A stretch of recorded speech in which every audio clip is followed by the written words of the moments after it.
তো দেখো আজকে রেসিপির জন্য লাগবে মুগ ডাল, তাই মুগ ডাল নিয়ে নিয়েছি। আর তার সঙ্গে যদি লেবু পাতা হয় কম্বিনেশনটা কেমন হবে তোমরা একটু কমেন্টে জানিও। তো আজকে এই দুটো দিয়েই কিন্তু ডাল রান্না করব। আর ডালটা কিন্তু অসাধারণ খেতে হয়, এই ডালটা দিয়েই শুধু ভাত খাওয়া যাবে, এর সঙ্গে অন্য কোনো কিছু লাগে না।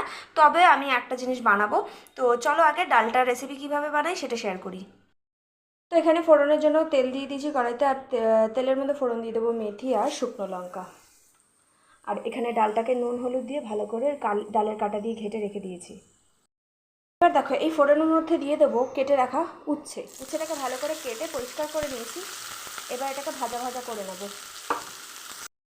দেখো করলাগুলো ফোড়নের সাথে খুব ভালো করে লাল লাল করে ভেজে নিয়েছি। এবার আমি এই ডালটা এর মধ্যে ঢেলে দেবো।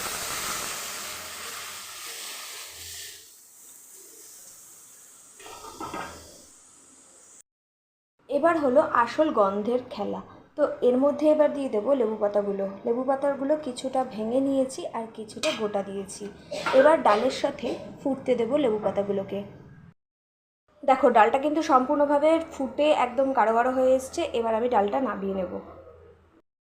দেখো ডাল কিন্তু আমি নামিয়ে নিয়েছি, আর এত সুন্দর গন্ধ বেরোচ্ছে মানে বলার মতন না। তো গন্ধেই আমি একদম পাগল হয়ে যাচ্ছি। আর দেখো এই ডালের সাথে কিন্তু আমার অন্তত অন্য কিছু লাগে না, তবে এই ডালের সাথে খাওয়ার জন্য আমি একটা আইটেম বাড়িয়েছি। এই দেখো ঝুরি আলু ভাজা, এটার মধ্যে কারি পাতা দিয়েছি ভেজে, আর বিট নুন দিয়ে মাখিয়ে ভালো করে এই এয়ারটাইট কন্টেনারে আমি আটকে রেখেছি। তো চলো এটাকে এবারে এনজয় করা যাক।